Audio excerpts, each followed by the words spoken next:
Hello, everybody. Hello, my name is Eugenia, and today we have an amazing speaker, doctor from Istanbul, from Turkey.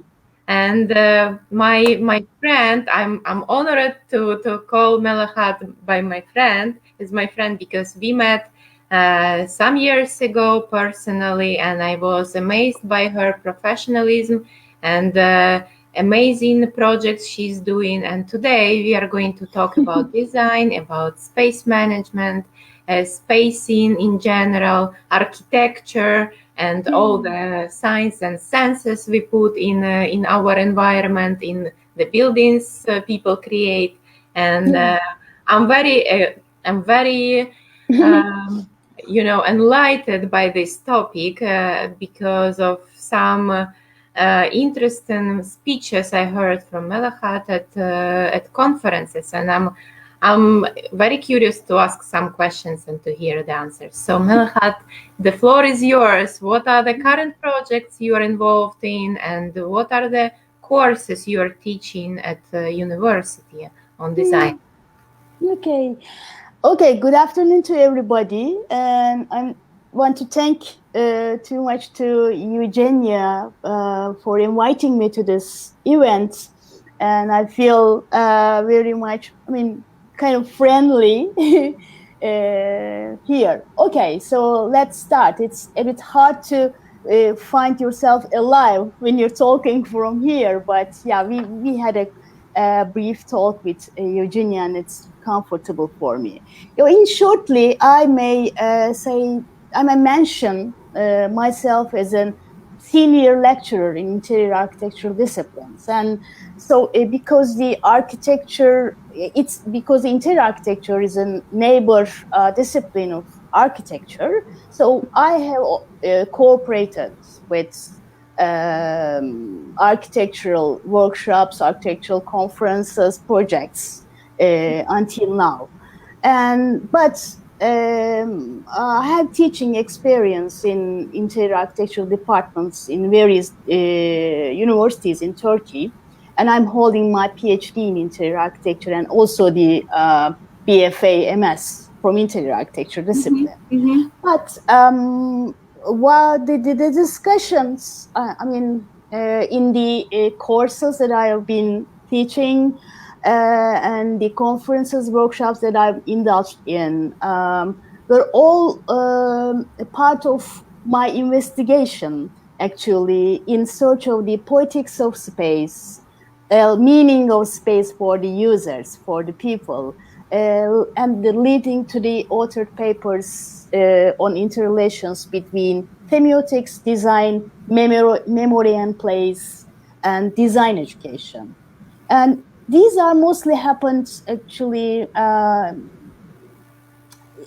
considering public spaces at the beginning, but in recent days it's differentiating somehow.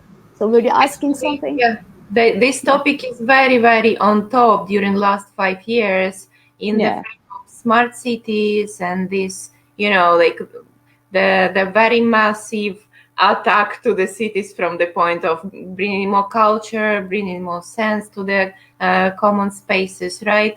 And I read in your CV that you did research in the interior of airports as a place of where people spend so much time. Tell us some words about that. It's very interesting from the point that we are going to come back to airports soon, and we will appreciate it so much now. Yeah, actually, Eugenia, it's a bit hard to look back now in the present time. Actually, because we somehow transformed in the 2 months' time, in the course of time. But I was thinking about the territory. I'm always very bad in saying this word. No Territory, deterritorialization of human mind and the re-territorialization as in Deleuze's senses. That's happening in airport spaces. Yeah. Yeah, and I mentioned in that book, because the airport spaces always used to be defined as non-places. That means we cannot appropriate ourselves to these spaces. We Mhm. don't have any relation with history or Mhm. identity. Any attachment to these spaces, so they are so much temporary, yeah, in ephemeral spaces. But So it's like somewhere in between, somewhere yeah, we are just yeah, can be different. We can meet people we could never meet somewhere else, right? yeah. Just by So place. Mm? yeah, so I propose that space somehow an intercultural communication space that has a potential for that, so it Mhm. can be designed according to that. That's a liminal space in between countries, cities, in between everything. It's kind of a transformation you pass through when you enter to an airport terminal, Yeah, uh, and when you, exit from that another terminal in another space of the world. So yeah, that's absolutely. briefly, basically, what was the thing I was considering at that point. This is Uh, very interesting. Like so many movies are made about airport yeah, stories, right? the Meeting. terminal. Yeah, you Yeah, remember that, absolutely. Tom Hanks? Yeah, the terminal. Yeah, it was very interesting that this guy being stuck in that place transformed that space into a place. So Wow. that's another topic, actually. I am very much involved in. Maybe I can pass to that for 3 or 4 years, actually. Um, I'm in wonder of what is the universal correspondences of the concept of home. Okay. So Yeah. that's very, yeah, related with the different geographical scales.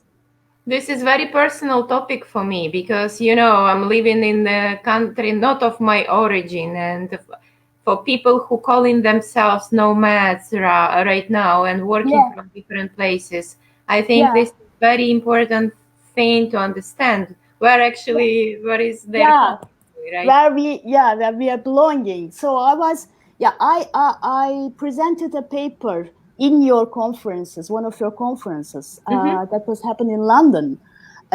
So that was very excited for me because I was in a situation that I lost the meaning of home. Okay, the Yeah. sense of home. Yeah, that was happening because of my private life somehow.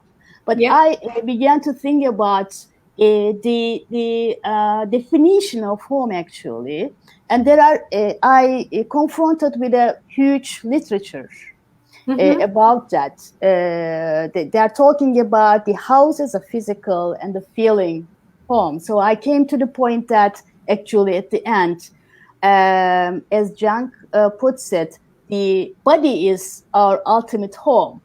Yeah. We don't, yeah, it's not a physical I space. It think this doesn't mean, situation with lockdown will change all the views on that topic also. So yeah. please tell me, did you face any barriers, any problems during this period? Maybe in your work, in your research, Mhm. or in your teaching? Share your experiences briefly with that. Yeah, okay. Uh, Actually, I can say that what I do and what I'm concerned with is primarily the three dimension. Okay, the also the fourth dimension. Yeah, I'm too much related with life, actually, considering my discipline. Yeah. So I felt myself somehow stuck in the screen Mm-hmm. in 2 dimension. But at the same time, the situation fastened my appropriation to technological skills. That's somehow resolving it. Mm-hmm. And the positive thing. It's very positive that most of the libraries, research centers, institutions opened their doors and online Yeah. sharing.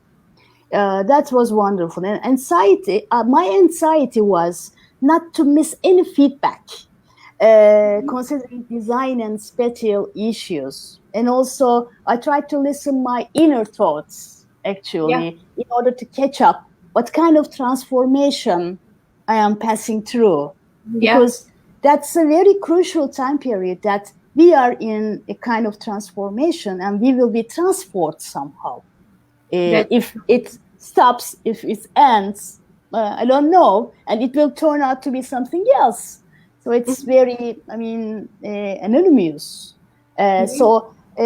What I think I confused some answers of the questions maybe, but yeah, after a shock at the beginning, I survived. After I feel that I'm survived, I began to take its advantages. I somehow oriented all of my researches, and I was involved too much online teaching actually. I see. And I have first year students, basic design students, Mm-hmm. and uh, uh, before pandemic, actually, Mm-hmm. the subject of the project was um, designing a kind of a safe box, safe space, Mm-hmm. in accordance if we, I mean, confront with an how can I say it, this You kind of mean thing. for the students, right? The students Yeah, should do this work, final work about yeah, designing this, the safe it's kind place. of an apocalyptic case if you face this kind of problem. And when we face with this pandemic situation, I transformed The task. the project, the subject, into designing a kind of space that embodies resilience. So Mm-hmm. that's the new topic for me. Find out the Yeah. ways of, manifesting the resilience that's embodied inside of us. This is So very yeah. important.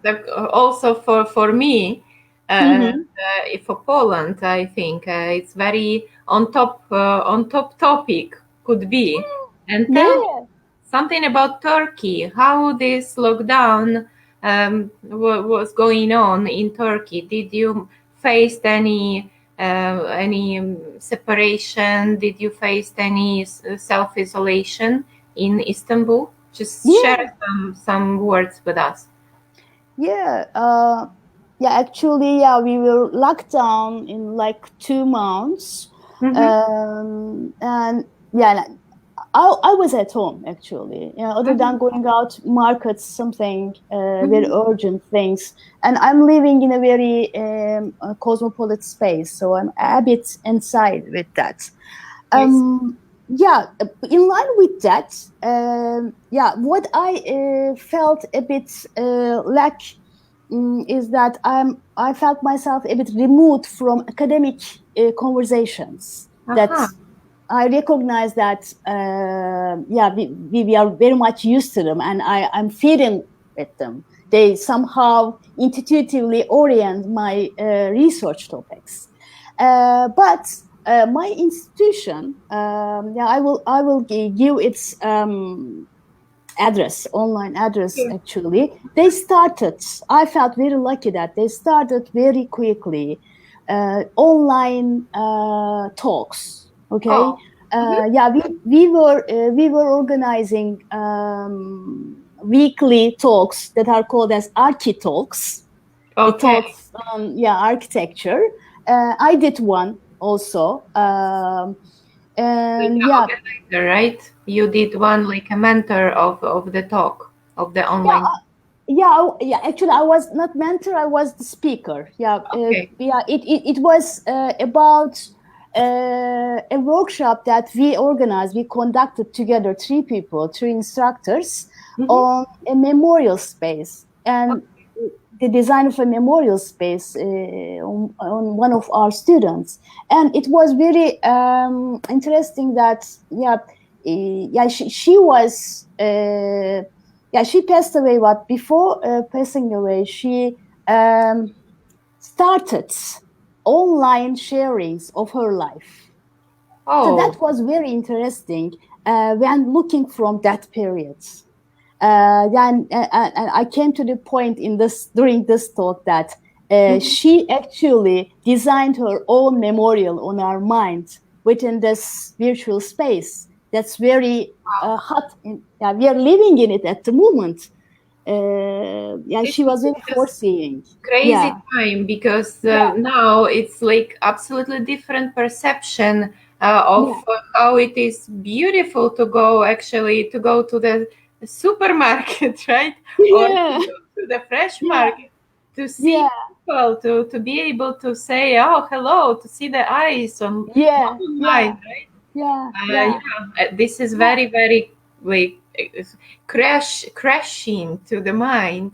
Yes. And I would ask you to share for us some links in your topic, because personally, I'm very interested in everything what you are doing and talking about, and especially about senses from your course of semiotics, right? Yeah. I would love to know more. And if it's possible, I would love to invite you for our next talk, which is very much in the women's power, and the projects which are coordinated by women, and we are going to do it more longer, not 15 minutes. And this is very nice chance for me to know more about what you're doing and how it's changing the life in your country. And I want to say thank you for finding this 15 minutes for us, and thank you for participate. Yeah, it's like 15 minutes. Very fast. This micro presenting format is very fast for us teachers, right?